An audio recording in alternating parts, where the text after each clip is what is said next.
listening to the Critical Mass Radio Show, Orange County's business talk show, focused on exploring topics of interest to CEOs who are leading middle market companies.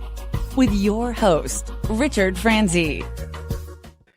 Hello and welcome to Orange County's longest running business talk show. I am your host, Rick Franzi, and we're going to have a great show for you. Sherri Snelling is our guest. She's a corporate gerontologist and the CEO of Caregiving Club. Sherri, welcome to the program. Well, Rick, it's great to join you. Thank you. I have been looking forward to having you on the program since we first met and talked. So let's talk a little bit about you, and then we'll talk about your business. You know, you've been in business with this business for 11 years. So talk to me and our audience about your original motivation to start this business. Sure. Well, it's really interesting because my early part of my career, I was working for a lot of very large, well-known brand companies like Nintendo and Canon and also United Healthcare. And but as you said, about 11 years ago, I decided that, the time was right to become my own boss. I come from a family of entrepreneurs who have worked in Orange County now for over 3 decades. And I also, felt that there were certain gaps that I saw when I was working more on the corporate side, and particularly in my area of expertise, which is family caregiving. It's a very fragmented world.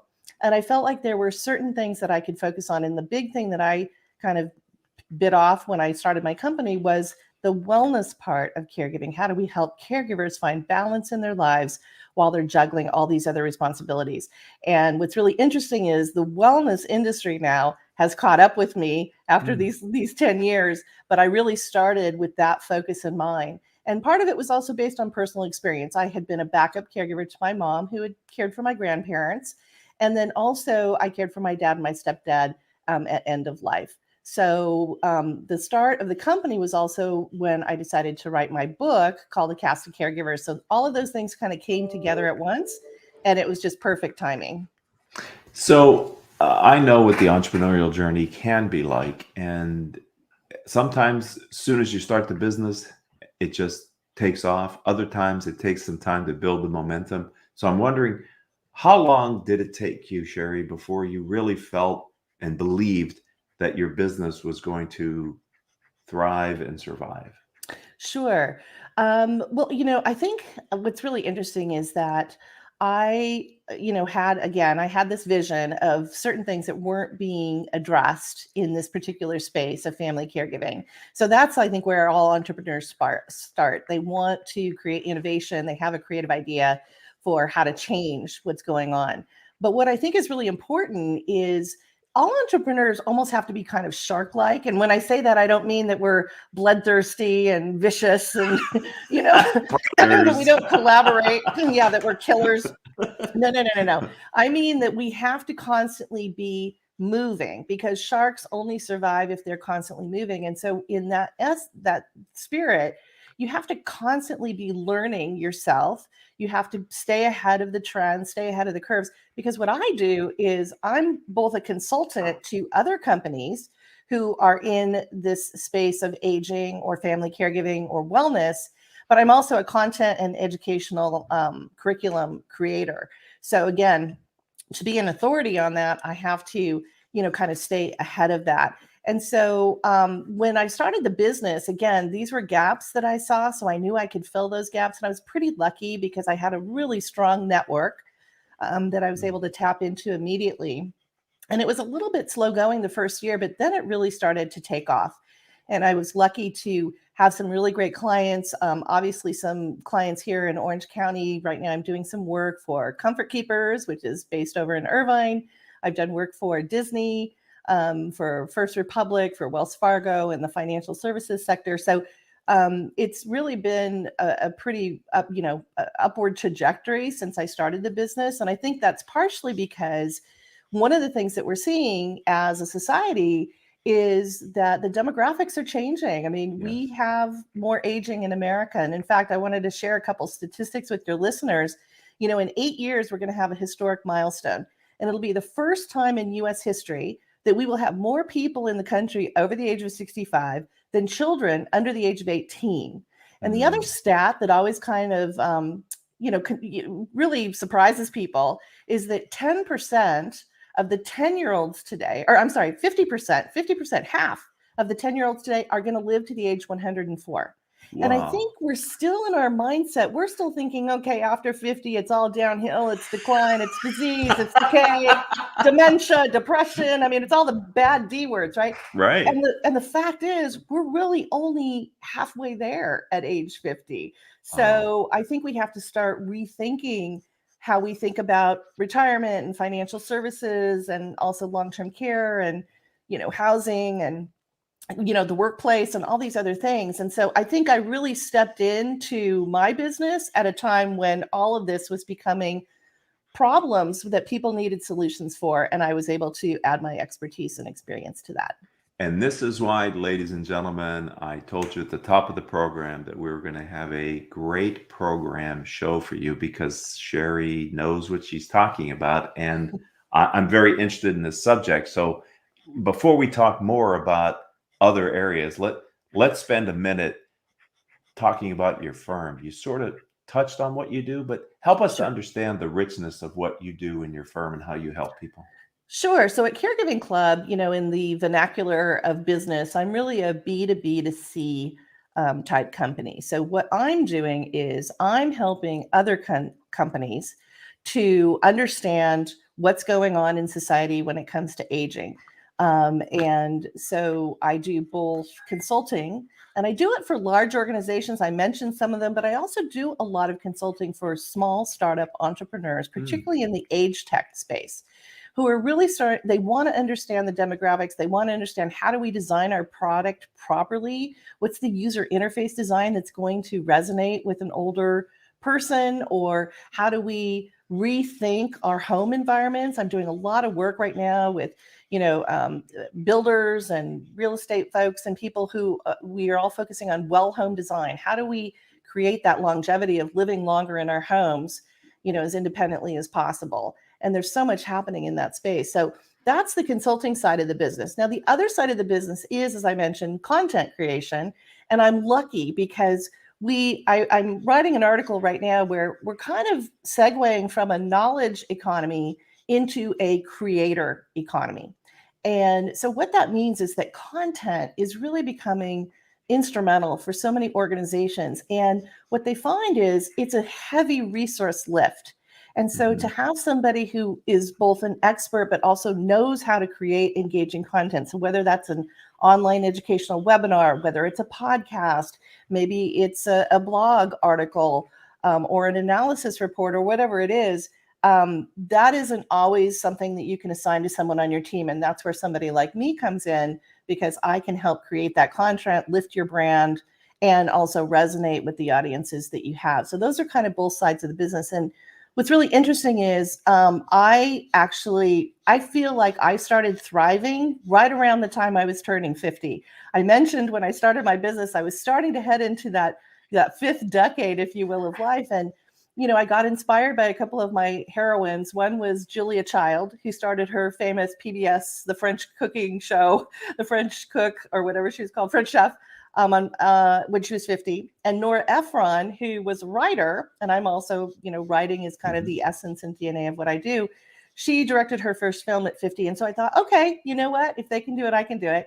And I went back to USC, my alma mater, and I got my master's degree in gerontology. So now I have that credibility. I have that scientific grounding to do a little bit more in research, but also just to really take a holistic look, because gerontologists, and people get confused. They think, oh, so you're a doctor who focuses on older people. Well, that would be a geriatrician. And I'm sure that my family would be thrilled if I were a medical doctor, but I'm not. But a gerontologist actually looks at a holistic picture of my background is in biology, psychology, and sociology, and how those three things intersect to help us live longer and live better. So can we sit on this subject of aging in the workplace? Because Sure. I was 49 when I left the corporate world to start my own business, which is the peer groups that I lead here with Renaissance Executive Forums. Part of the reason why I left is I was compelled by this value proposition of what I do. So I was pulled to be this person that I am now. The other part of me was watching the lived experiences of many of my friends who in their 50s in the corporate world had trouble maintaining the trajectory of their career. I'm trying to say it in a nice way. Yes. And so what kind of bias or what are you experiencing as far as what companies, how they view their older workers? Is there a change, or what is the current state of that from your opinion? Well, what's really interesting, because I do a lot of work in the employer channel, a lot of my clients are HR departments of a variety of different companies. And I think that the older workforce conversation has been around for a while, and having these multi-generational teams. And I think there's advantages to both the wisdom and the experience that an older worker brings to a team. And then obviously the younger generations bring in more of that innovative technology, the latest tools that we're all using.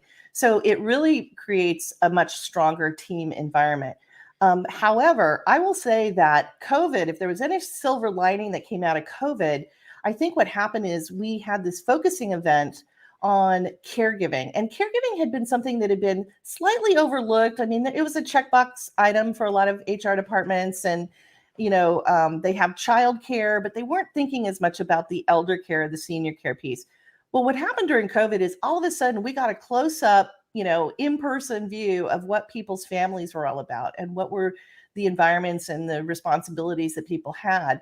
And I think what you saw is that the C-suite, and certainly the HR department, which was taking on much more of the heavy lift during COVID, they really recognized that, this caregiving that we think about is really a consistent theme throughout our workers' lives. So for instance, when you start work, you may be younger, but maybe you're starting a family. So you're a caregiver for a child or children.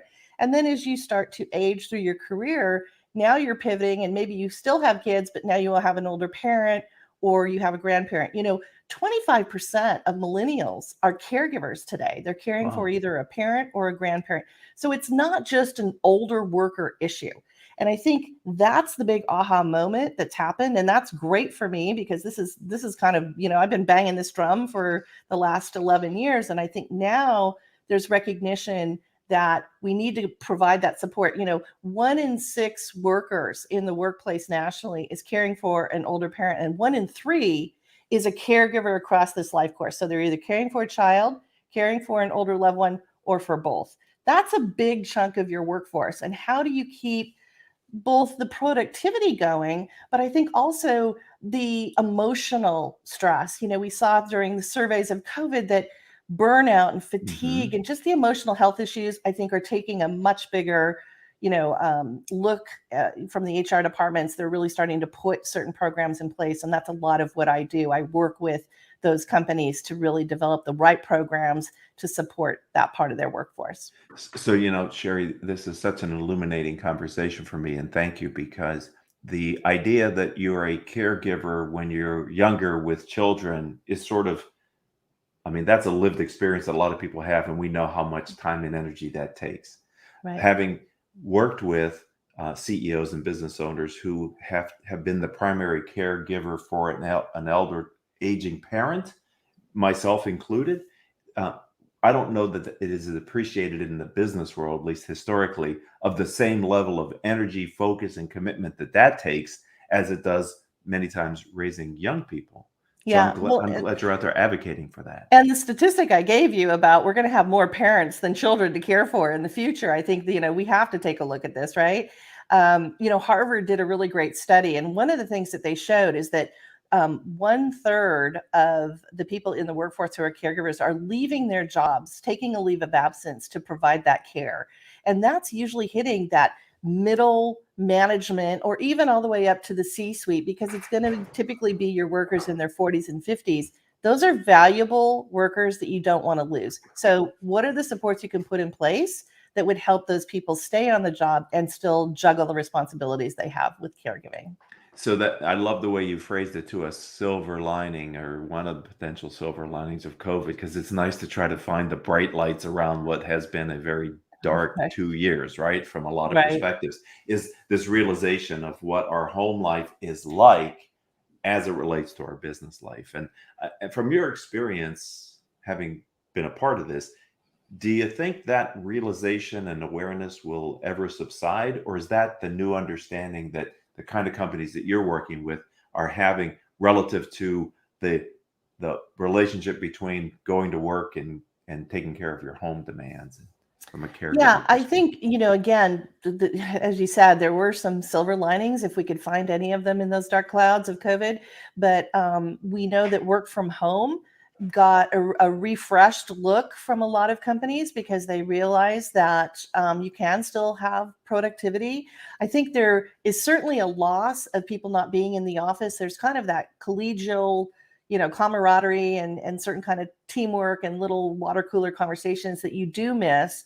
So I think there has to be some kind of a mix. But if you have a worker who's in a family caregiving situation and you're able to give them the flexibility maybe of working remotely while they're going through and trying to figure out, how do I solve this? What are the kinds of services that I can put in place that will help me keep my job? Because that's really that's almost like a respite for me. Going to work is I can get away a little bit.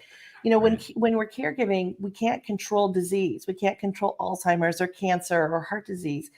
And so it really creates a lot of that emotional stress. But when you go to work and you can solve a problem or you can be part of a successful team, it gives you that balance that as gerontologists, we're always looking for you in your life. And so I think there's a lot more recognition of, we just have to think a little bit more creatively. There's no one size fits all. And so how do we create this environment that is conducive to what we see going on in society? Do you find with the companies that you work with that there's value in them being able to connect their workers who are on this journey with other workers who are on this journey? I'm wondering, not like a support group, but I mean, feeling like they're not alone, that other people are living the same type of challenges that they are. Yeah, well, you hit upon a big theme in caregiving, which is I feel all alone, despite the fact I might be married or have a partner or have adult children that maybe could be helping out, or friends or siblings. You feel all alone in your journey.